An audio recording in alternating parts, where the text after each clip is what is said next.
So Brad, I watched Monday's video. I've got to say I'm disappointed, mate. That was not as spooky as I anticipated.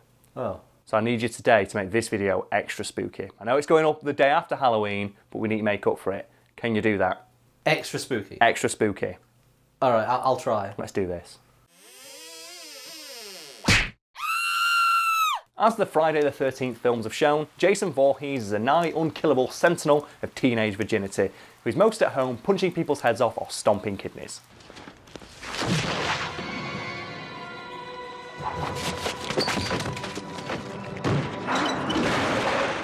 Although the character is supposed to be a merciless killer, most of the actors who've played him seem to have a sense of humour. For example, one of the actors best known for playing Jason Voorhees, Kane Hodder, was well known for the pranks he played on set. So what kind of things would he do? Well, he did quite a lot of stuff really. Most of it involved just freaking people out by the fact he was dressed as Jason. And apparently one of his favourite things to do when they were filming Jason Takes Manhattan was to just stand completely stock still and motionless in full Jason costume while members of the public walked past.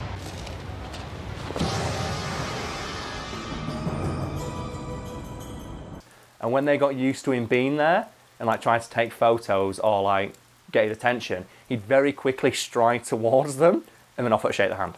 Another thing he used to do to like freak out his co-stars, apparently, was he would stride towards them quite menacingly with his hand outstretched like he's going to choke them or something like that, and then he'd stop about 3 feet before he got to them and just start disco dancing. Just disco dancing. And what I want you to do now, Brad, is, do you know the famous clip, the Halloween clip, we all know it, of the guy dancing with the big jack-o'-lantern on his head? Put Jason's head on top of it and put it directly after his sentence. Another actor, well known for playing Jason, Ken Kirzinger, was also known to run errands during the day in full Jason costume and makeup, sans the character's iconic hockey mask. So what kind of errands did he run in this outfit? Well, one of the more famous stories is that he had a dentist appointment while filming one of the Friday the 13th movies, and rather than take his costume off, he just went in full Jason costume and makeup, obviously not wearing the hockey mask, and walked into the waiting room for his dentist and just sat down. So obviously Kirzinger didn't really notice, because obviously he'd been wearing the costume for so long he was kind of used to it. Yeah. But the people in that dentist office that he went into saw a near 7 foot tall man covered in open wounds and bullet holes casually stroll in, tell them that he was there for his appointment, and sit down and start reading a magazine. I'd like to think it was like Woman's Weekly or something. No, it's got to be Cosmo. It's got to be Cosmo, because then you can see Jason open a magazine that says on the front like 10 ways to drive your man wild in bed.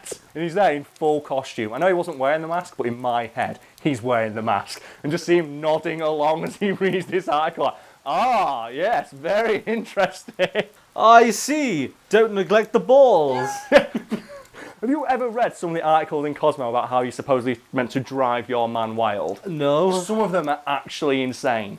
One of my favourite ones, and this is true, you can look this up, 'cause I read an article that basically a guy, Dennis Hong, I think, wrote it. I remember his name because his initials are D Hong, so his initials are Dong. And he wrote an article basically deconstructing like this, going through all these Cosmo articles about ways they've claimed you can drive your man wild, and one of them is just gently tug on his pubic hair. And if you're suddenly now thinking what every man who's watching this thing is thinking, oh, that's not how you drive any man wild. What's Cosmo thinking? I mean, it depends on the definition of wild. That would drive me pretty wild. If I was in the bedroom and I'm like, alright, I'm going to try something a bit adventurous now, and they just janked on my pubic hair, that would definitely drive me mad, but not in the way Cosmo's thinking. Yeah, drive your man wild, just punch his balls. Guys love it, apparently. Oh, man. Or maybe he was reading like a serial killer's weekly or something like that. There's like cycles through them. It's like, oh, Cosmo, yeah, interesting. Like something out of Airplane where you're going through all the magazines, or The Simpsons where they look at all the magazines. One's like, oh, Serial Killer Weekly. Because, like top 10 ways to clean your machete, or the top 10 machete cleaners or something. No, it'd be adverts for places where teenagers like to hang out and have sex. Just 10 locations where teens have sex you wouldn't believe. Number 3 will surprise you. It's like, I never thought of killing people in public toilets. Now I know. There'll be like ways to do it. You'll be reading through it and it's like, interesting, using the top of the cistern as a weapon. That's how he gets all his ideas for his kills. Wow, there's so many ways to murder people. I usually just punch their head off. I didn't know I could tear their spine in half with my bare hands. I'll make a note of that. He's like highlighting them in the magazine. He's got a pair of glasses over the mat. And he's making notes. That's the image that does it for me. Because the magazine just goes down, and then you just see like a pair of like big dumb nerd specs over the mat. And he's just, yes. Like the version of Jason from Family Guy, where he's like the really well-spoken guy who owns a business. And he's talking about, they reopened the lake. He's like, it's really nice to see local wildlife returning. And then just turns around, stabs 3 teenagers and goes back. And if you look around, I think even the wildlife is starting to come back. Because I think that's one of my favourite running jokes in Family Guy. And it's where the girl says, I can't really give you a discount because if I do, my boss says he'll kill me. And it's Jason Voorhees from earlier comes in and goes, how's everything going, Karl? How's everything going out here? Fine, Mr. Voorhees. Good, because if you screw up, I'll kill you. Oh my god. So as you can imagine, people in that waiting room were kind of worried. Yeah. They didn't think Kersing was a serial killer, apparently. They just thought he was really injured and was like dazed and confused. Because obviously he walked in quite casual as anything and just sat down. So he thought, oh man, maybe he's been in an accident and he just doesn't know where he is. And he had to say, no, I'm an actor and this is makeup, and it just takes a really long time to take off. Now, although the character of Jason is kind of silly, most of the actors who've portrayed him have taken the role very seriously. None more so than actor Derek Mears, who portrayed Jason in the 2009 reboot.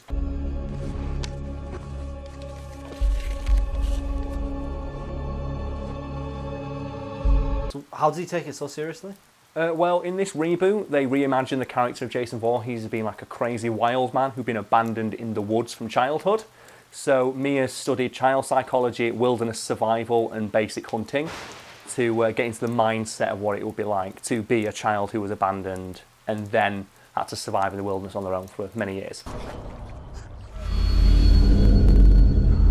I always find it interesting how some actors will take characters to the next level, even though the audience probably wouldn't notice. Especially for a character like Jason Voorhees. Well, I know he's an iconic character from cinema history, but you don't really expect people to think, the guy who's playing him in this spent weeks studying child psychology because the background is that he was abandoned as a child. Most of the actors who were hired to play him were hired based on the fact they were quite tall. That's literally the only reason they were hired. And Derek Mears is like, no, I'm really going to get into the core of this character. In my head, Mears was always stood just off stage in full Jason costume, like asking the director, so what am I feeling in this scene? And the director's just like, that you want to kill the person. Okay, but why do I want to kill the person? Because you're Jason Voorhees, and it's a Friday the 13th movie.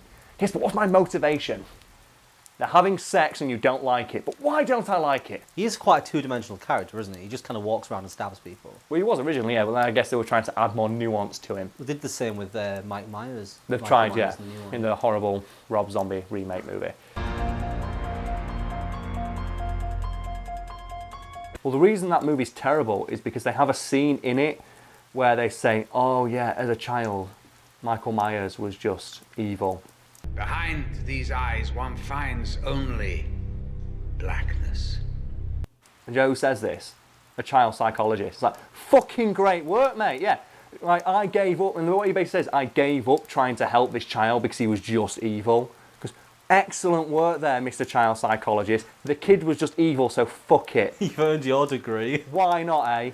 I don't think they should try and remake these characters because they never really had any depth anyway. That was the whole point of the slasher films, is that you're followed by this ambiguous evil. Yeah, the more that you explain something scary, the less scary it becomes. So Derek Mears is, by all accounts, a super nice guy. And a lot of actors who work with him expressed doubts that he couldn't convincingly play this terrifying super murderer. And that really annoyed him. Because people say, oh, how are you going to switch from Derek mode to Jason mode? You're so nice. Do you know what he'd say in response to that? What? Well, it's called acting. It's kind of what I do. And then walk off. And I quite like the idea of a guy who played Jason Voorhees lecturing people on the nuances of acting in a movie where his only real direction was punch this person's head off. So like other actors who play Jason, Mears was always keen to play jokes on the cast and crew in full Jason costume. What kind of things did he do? One of his favourites apparently was to switch from Jason mode to Derek mode, like that. So what he'd do is he'd be like thrashing around on set and throwing actors across the room until the instant he heard the word cut, at which point he becomes super apologetic and polite. And like, oh my god, are you okay? I'm really, really sorry. Can I help you up? In full Jason costume to like lighten the mood. So imagine for a second being the actor in that scene and you're stood next to this big giant man and you're told, right, for this scene, This big giant dude's going to pretend to throttle you to death.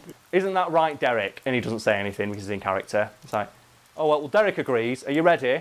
I guess so. And as soon as the scene starts, this giant man starts trying to pretend murder you. And the second you hear the word cut, like all the lights come on, and he immediately is like, oh, so can I help you up, mate? You all right? Come on, let's get a drink. He's like, okay, oh God, you okay? Oh God, I've messed up your shirt there, like doing the lapels. I'm going to grab you a drink. I'll grab you a drink from the water cooler. You just stay here, you'll be okay. So you relax. You've had a hard day. I'll get you a drink. Don't worry about it. Can I help anybody? Anyone like a drink? Action! Start murdering people. So the machete's materialised in his hand and he just starts sprinting across set with it. You don't gain the powers of Voorhees when you become Voorhees. Derek Mears could. What else did he do? When they were filming the 2009 reboot, the director found out that some Boy Scouts were camping nearby. And he approached me and said, do you know what would be really funny? If you walked over to their camp in full Jason costume and introduced yourself. And Mia said, that is quite funny, but I've got a better idea.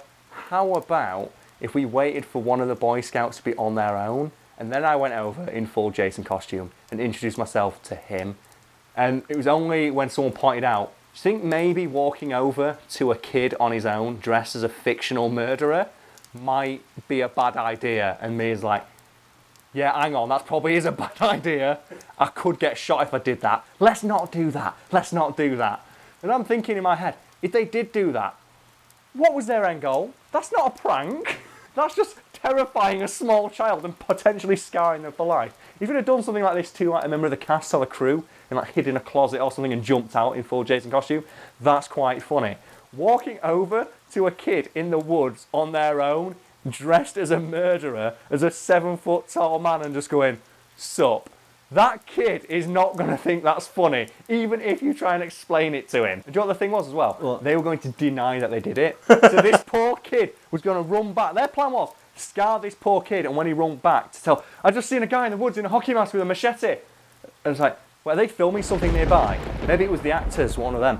Oh, is one of your actors wearing a hockey mask in this film? No.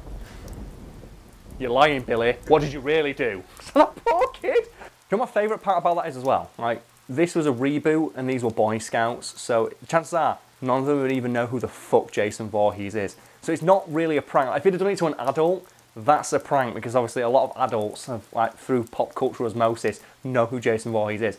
Kids don't. All a kid would have seen is a scary big man in a scary mask with a big knife. That's not a prank. That's just being mean to a kid.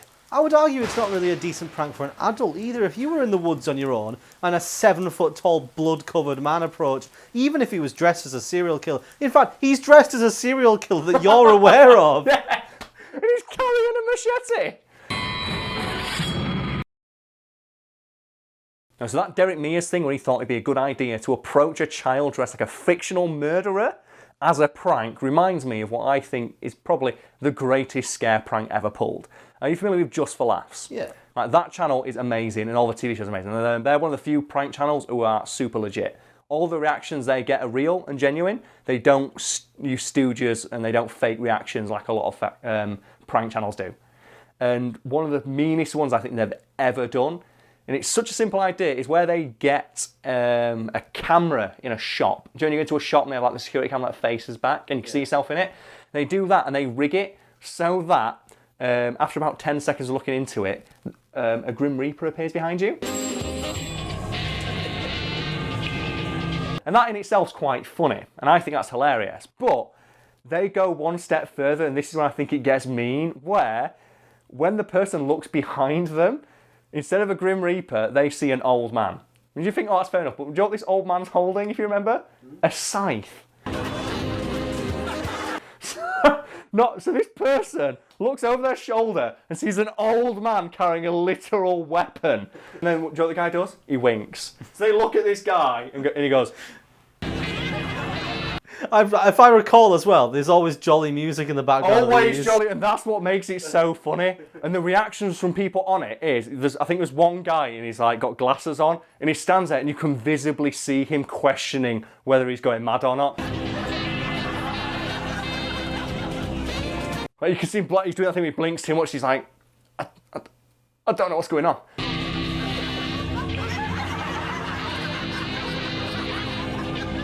And obviously, like, with this being just for laughs, they always do the thing at the end where they go up and say, tap on my shoulder and say, oh, there's the camera over there, it's fake. And in this one, and I think it's the only one where this happens, they tap people on the shoulder and they jump when he does it.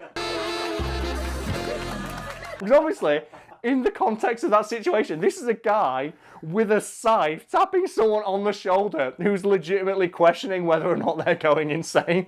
It's so mean. The really happy, jolly music over it and the fake canned laughter they put over as people like, ha ha ha ha ha ha ha, as this guy who just sat there shitting his soul out of his arse going, I'm going to die. I'm going to die. This is how it ends. I'm going to die buying fucking Pringle in a corner shop. This is not how it was meant to end.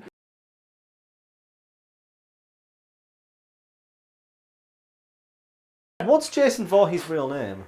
Jason Voorhees. No, of course it is, yeah. What's Jason Voorhees' real name? What is character's name? Character's name. You fucking moron.